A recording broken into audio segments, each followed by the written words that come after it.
Did you know the world's most traumatizing war film was banned in multiple countries for decades? Or that one director borrowed literal tanks from NATO for authenticity? These aren't Hollywood fantasies. They're meticulously researched recreations that'll transport you straight to history's bloodiest battlefields. No subscription required. Number 15. The Longest Day, 1962. The most ambitious D-Day film ever made nearly bankrupted 20th Century Fox. Producer Daryl F. Zanuck mortgaged everything he owned to fund this 3-hour black-and-white epic that cost a staggering $10 million in 1962 money.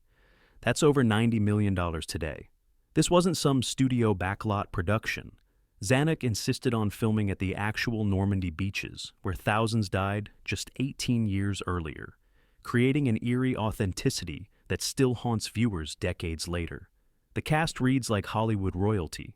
John Wayne, Sean Connery, Henry Fonda, and Richard Burton all sharing screen time. But here's the wildest part.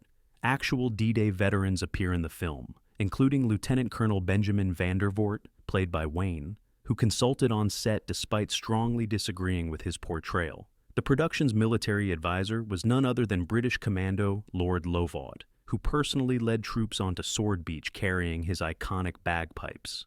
Critics initially dismissed it as too star-studded, but audiences made it the fourth highest-grossing film of 1962.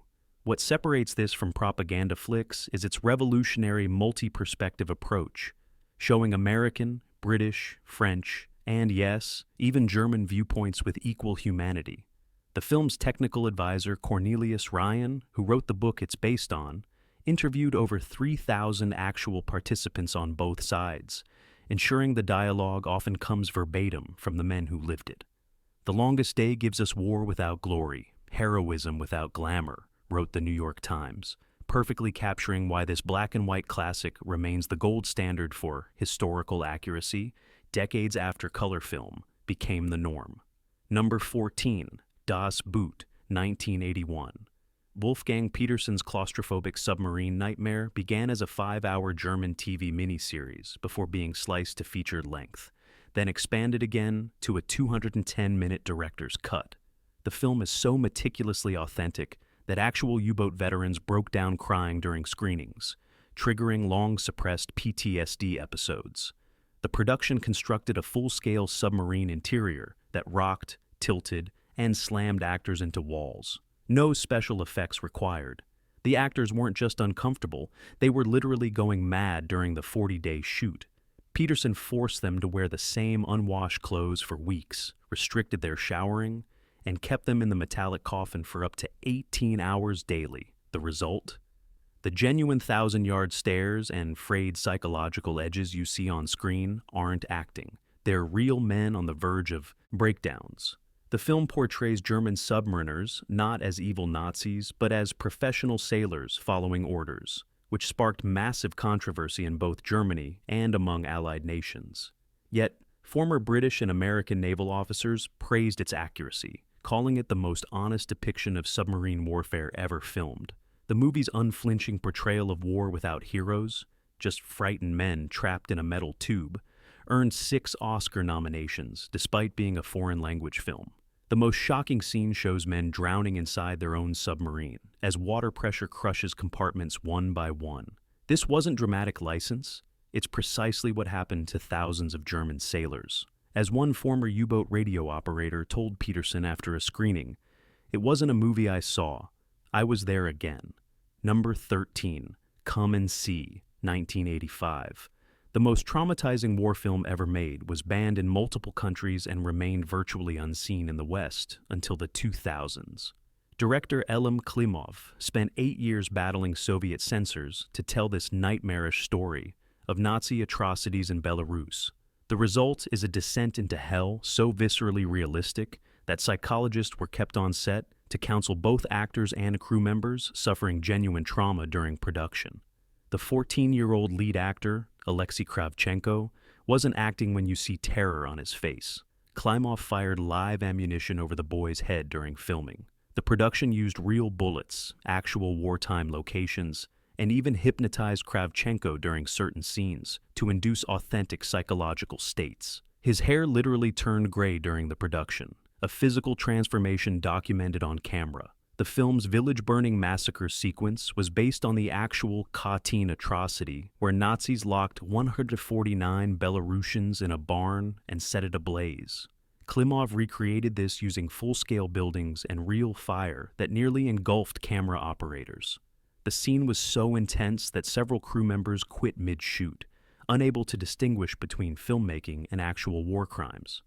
"This isn't a film, it's a spiritual weapon," wrote Soviet filmmaker Andrei Tarkovsky after viewing it. Western critics were equally stunned when it finally reached them decades later. Roger Ebert called it one of the most devastating films ever about anything, while Martin Scorsese personally championed its restoration. The film's title comes from the Book of Revelation, an apocalyptic warning that what you're about to witness isn't entertainment. It's a historical exorcism that transforms viewers into witnesses. Number 12. Downfall, 2004. The most controversial portrayal of Adolf Hitler ever filmed sparked global debates over whether humanizing history's greatest monster was morally permissible. Actor Bruno Ganz prepared for the role by studying the only existing recording of Hitler's natural speaking voice, a secretly recorded conversation with Finnish military leader Karl Mannerheim. Ganz's portrayal was so unnervingly accurate that Holocaust survivors reported experiencing panic attacks during screenings.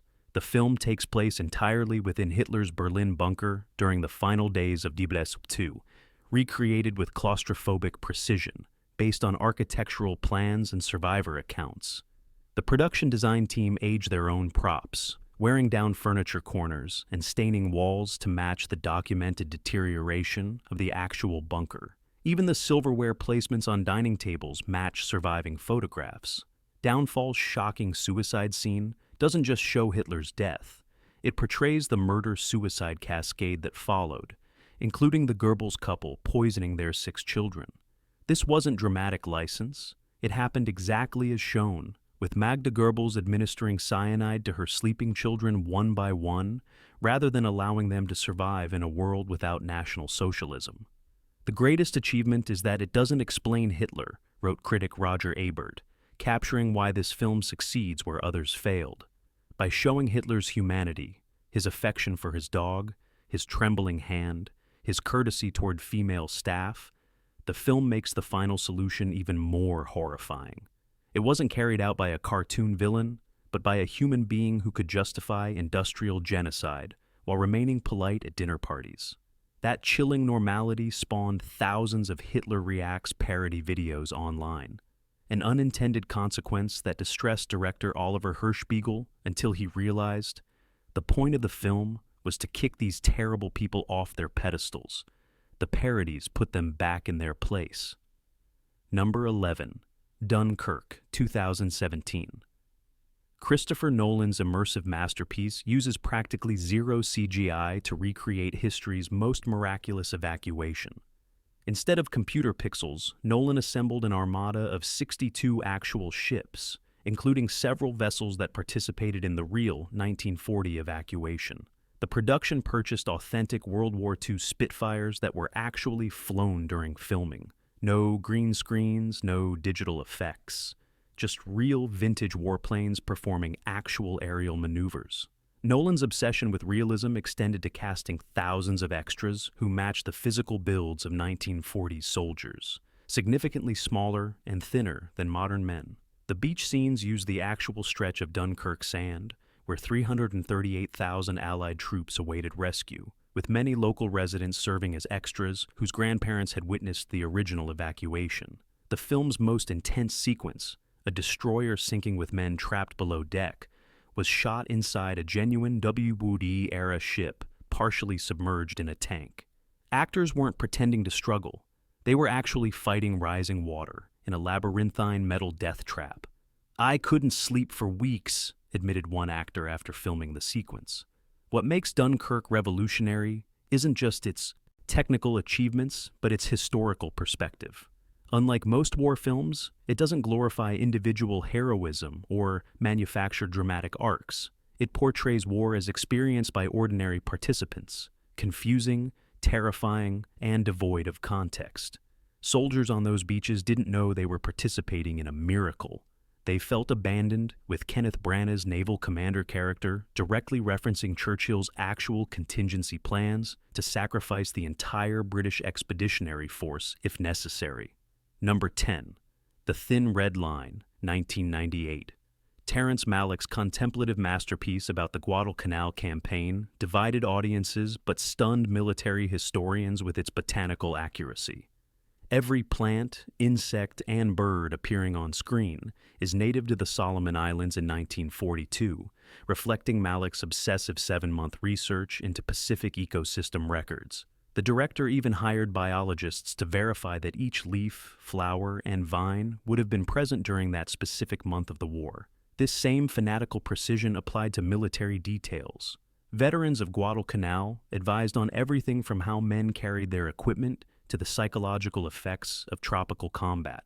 Unlike most war films, The Thin Red Line shows soldiers constantly battling the environment, jungle rot, mosquitoes, dehydration, which killed more men at Guadalcanal than enemy fire.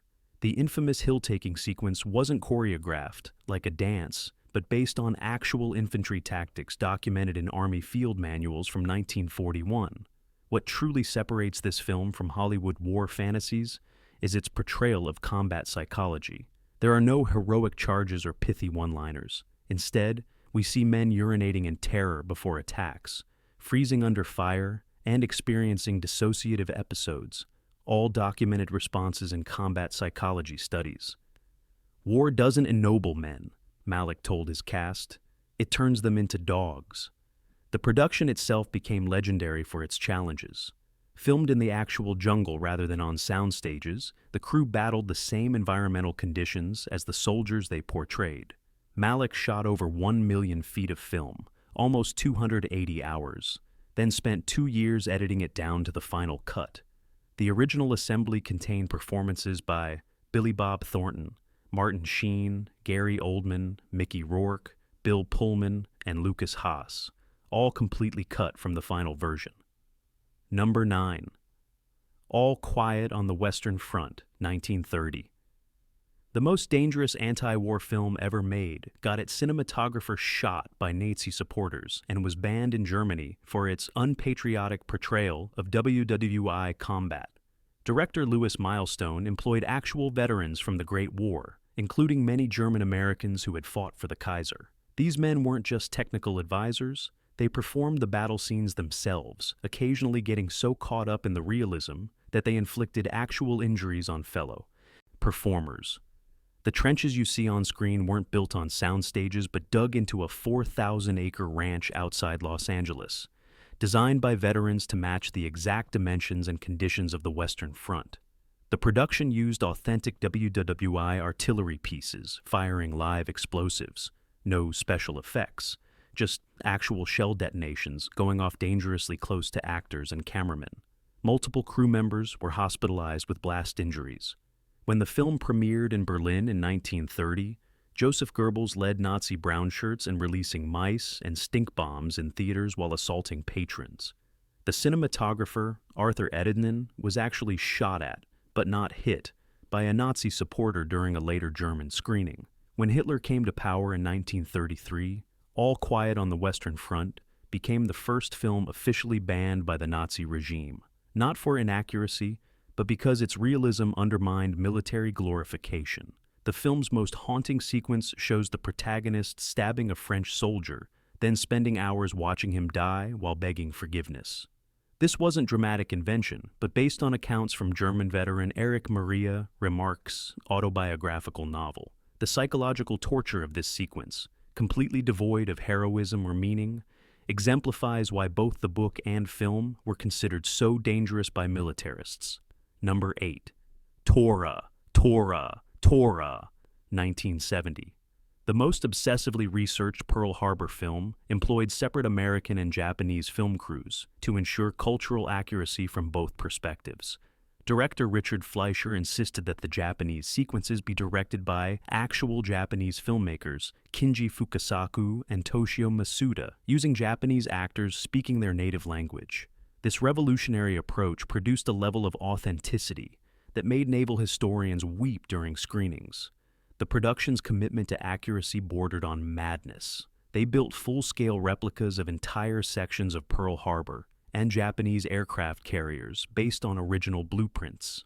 Actual survivors from both sides served as consultants, including Mitsuo Fuchida, the real commander who led the air attack and famously radioed, "Tora, Tora, Tora, Tiger, Tiger, Tiger," the code for complete surprise. The film's most jaw-dropping achievement was its aerial sequences, filmed without CGI or miniatures. The production commissioned a Japanese company to build 25 working replicas of Zero fighters and Val dive bombers. These weren't mock-ups, but actual flying aircraft that performed the attack choreography exactly as it occurred in 1941. The explosions you see aren't special effects. They're real detonations that accidentally injured several stuntmen. Fox Studios initially approached Akira Kurosawa to direct the Japanese sequences, but he quit after 2 years of pre-production, creating one of Hollywood's greatest what-if scenarios. His replacement, Fukasaku, had actually lived through American air raids as a teenager and brought traumatic personal experience to the bombing sequences. Less a drama than a historical document, wrote Roger Ebert, capturing why the film initially disappointed audiences expecting a more emotional experience. Its documentary-like approach sacrificed character development for painstaking accuracy, showing how organizational failures, communication breakdowns, and human error contributed to the disaster. This clinical approach flopped at the American box office, but was enthusiastically embraced in Japan, where audiences appreciated its non-judgmental portrayal of both sides' military cultures. Number 7. Paths of Glory, 1957. Stanley Kubrick's anti-war masterpiece was banned in France for nearly 20 years because it dared to tell the true story of French officers executing their own soldiers for cowardice. The film is based on actual events from 1915, when 5 French soldiers were randomly selected for execution after their company refused a suicide attack. While Kubrick changed some details, the core injustice remains historically accurate. French military courts did indeed sentence over 600 of their own men to death during WWI. The trenches you see weren't built on sound stages, but constructed in a massive German field to exact WWI specifications. Kubrick, obsessive about detail, studied thousands of period photographs to ensure every uniform button, mud pattern, and barbed wire configuration matched historical reality. The 900-yard trench set remains one of the largest and most accurate war film constructions ever built. The film's most powerful sequence shows Colonel Dax, Kirk Douglas, walking alone through the trenches before a doomed attack. This was shot in a single unbroken tracking shot lasting over a minute. Revolutionary filmmaking for 1957 that perfectly captures the psychological journey from command post to front line.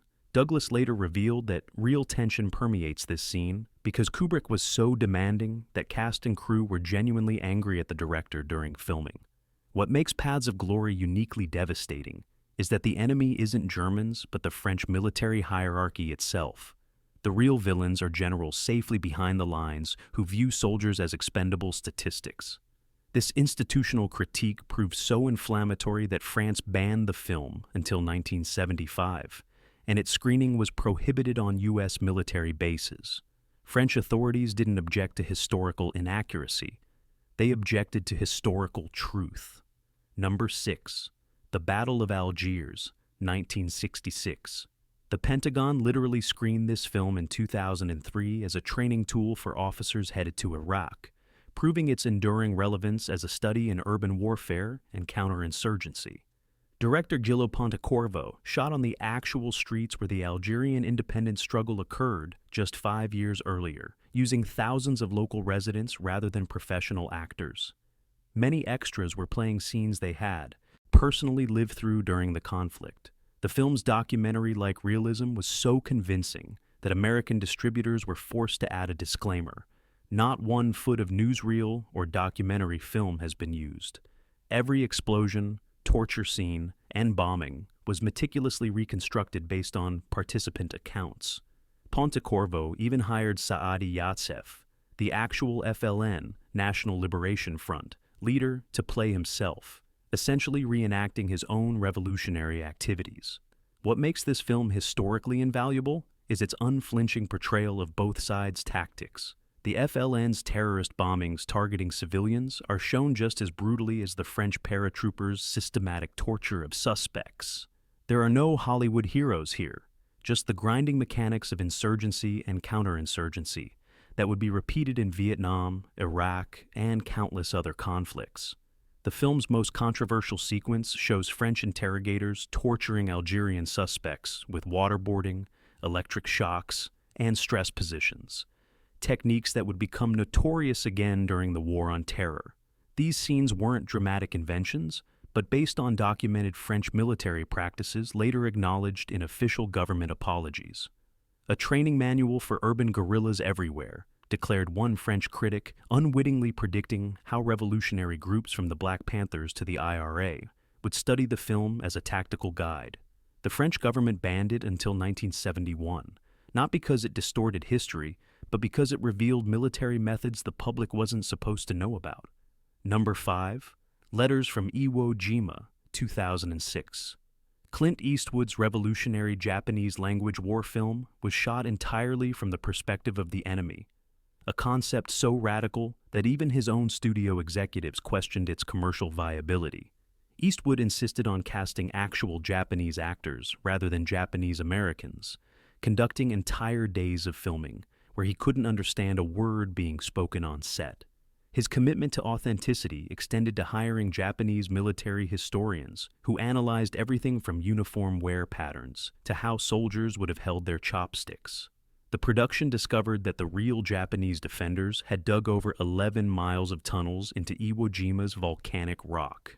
Rather than fabricating these on sound stages, Eastwood had actual tunnels constructed to precise military specifications, creating genuinely claustrophobic conditions that triggered panic attacks in several cast members. The volcanic soil you see isn't prop dirt, but actual black sand imported from Japanese beaches. What makes this film historically groundbreaking isn't just its Japanese perspective, but its portrayal of imperial soldiers as complex humans rather than faceless enemies. The film shows their doubts about the war, their homesickness, and their awareness of likely defeat, aspects entirely absent from previous Hollywood. Depictions. Japanese critics were stunned by its accuracy, with historian Tadamichi Kurabayashi's grandson declaring it the first American film to show the Japanese as we actually were, not as propaganda imagined us. The film's most powerful moment shows Japanese soldiers committing ritual suicide rather than surrendering, not as a fanatical act, but as a tragic cultural obligation. These scenes were based on letters recovered from the actual caves where survivors documented their final thoughts. Eastwood didn't sensationalize these deaths, but portrayed them with the same dignity found in the original documents. Number 4. A Bridge Too Far, 1977. Director Richard Attenborough assembled literally the world's 35th largest military force to recreate Operation Market Garden with unprecedented scale. The production borrowed tanks, aircraft, and vehicles from multiple European armies, creating what military observers called the most authentic mechanized column ever assembled outside actual warfare. Rather than using miniatures or mock-ups, they filmed with genuine Dakotas, Sherman tanks, and period-accurate artillery pieces, all functional and operated by military personnel. The level of detail bordered on obsession. Parachute drops were performed by actual paratroopers from British and American airborne units using historically accurate equipment. When the script called for a river crossing, engineers built a full-scale Bailey Bridge using original WW2 construction manuals and tools. The production even tracked down veterans who had operated specific vehicles and hired them as technical advisors. What separates this film from Hollywood fantasies is its unflinching portrayal of Allied failure. Operation Market Garden was a catastrophic defeat that cost thousands of lives, and the film doesn't manufacture heroes or happy endings. When Sean Connery's character declares the operation a bridge too far, he's quoting British Lieutenant General Frederick Browning's actual assessment of the overambitious plan. The film's most devastating sequence shows Polish paratroopers being slaughtered, while British officers can only watch helplessly from across the Rhine, a direct recreation of actual events documented by military historians. Polish veterans consultants broke down during filming, overwhelmed by the accuracy of a scene many had survived but never seen portrayed. Number 3. Gettysburg, 1993. The most ambitious Civil War film ever made employed 13,000 hardcore reenactors who brought their own historically verified uniforms, weapons, and camping gear to the production. These weren't just extras. Many had spent decades studying the battle and their specific regiment's role in it. Director Ronald F. Maxwell didn't need to choreograph their movements. These men already knew exactly where their historical counterparts had stood, marched, and died on the actual battlefield. The 4-hour epic was filmed on the actual Gettysburg National Military Park whenever possible, with pivotal scenes shot on the exact ground where the historical events occurred. For locations that couldn't be used due to modern development, Maxwell reconstructed terrain features based on 1863 topographical maps. The production built a full-scale reproduction of the stone wall on Cemetery Ridge, where Pickett's charge met its bloody conclusion. What separates this film from typical Hollywood war movies is its military precision. Battle sequences weren't staged for maximum visual drama, but meticulously recreated based on after-action reports, soldier diaries, and unit histories. The famous left flank scene showing Joshua Chamberlain's desperate bayonet charge doesn't just look dramatic. It accurately depicts the actual tactical maneuver that saved the Union Army's position.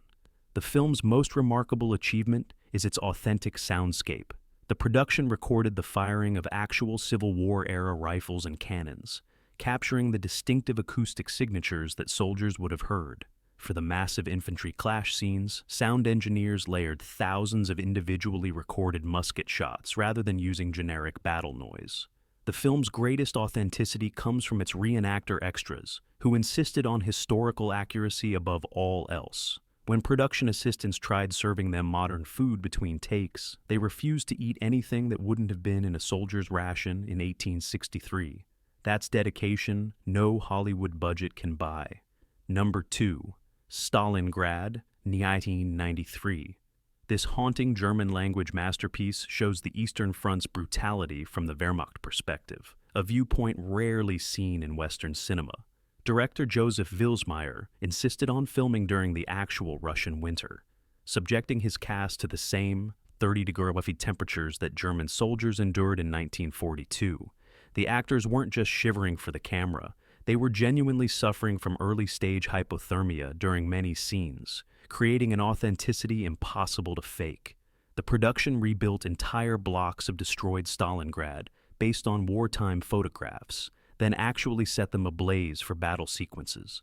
Rather than using stuntmen, Vilsmeier had his lead actors perform dangerous scenes themselves, including crawling through active flames and collapsing rubble. The physical toll was so extreme that several actors were hospitalized with respiratory problems from inhaling authentic 1940s-style smoke bombs. What makes this film historically vital is its unflinching portrayal of German atrocities alongside German suffering. Unlike Hollywood's simplified villains, Stalingrad shows ordinary soldiers evolving from Nazi true believers to disillusioned victims as the battle grinds on. When characters execute Russian civilians early in the film, they're following actual Wehrmacht orders. When they later die from starvation and frostbite, they're experiencing the documented fate of 91% of Germany's 6th Army personnel. The film's most devastating sequence shows field surgeons amputating limbs without anesthesia while patients bite leather straps. Not dramatic invention, but standard practice documented in military medical reports. German veterans who survived Stalingrad were divided on the film. Some praised its accuracy, while others found it too traumatizing to watch, triggering PTSD episodes decades after the events. Number 1. Schindler's List, 1993. Steven Spielberg's devastating masterpiece isn't just a Holocaust film. It's the most meticulous recreation of Nazi-occupied Poland ever captured on camera. Filmed in black and white on the actual streets of Krakow, often just yards from where the historical events occurred, the production transformed over 1,000 extras into ghetto residents using authentic 1940s clothing. Survivors who visited the set reported experiencing flashbacks, believing they had somehow returned to 1943. Spielberg's obsession with accuracy extended to the smallest details. The documents, stamps, and insignia shown on screen were exact replicas based on archived originals. The suitcases abandoned during the ghetto liquidation scene weren't props, but actual vintage luggage from the period, labeled with the names of real victims identified through Holocaust records. Even the pattern of the snow falling during outdoor scenes was designed to match weather reports from the actual dates depicted. What separates this film from historical dramas is its documentary approach. When Eamon Guth, Ralph Fiennes, shoots prisoners from his balcony, he's recreating actions documented in multiple survivor testimonies and Guth's own trial records. The famous girl in the red coat was an artistic invention, but based on a specific child witnessed by Oskar Schindler himself, one of the few touches of color in his black and white memories. The film's most controversial sequence shows naked prisoners running in circles while being evaluated by Nazi doctors. Spielberg initially considered this too degrading to film, but Holocaust survivors insisted he include it, saying, "This happened to us. Don't turn away from it." These scenes were choreographed with survivors who had endured these exact procedures, ensuring every humiliating detail was historically accurate. From freezing Russian battlefields to claustrophobic submarines, these films don't just tell war stories, they transport you inside history's most pivotal conflicts with bone-chilling accuracy. Which of these masterpieces have you seen? Did we miss any historically precise war films that deserve recognition? Drop your thoughts in the comments below. And here's the real question. In an age of CGI spectacles and superhero fantasies, have we lost the appetite for unflinching historical truth? Or are these raw, authentic war films more necessary now than ever?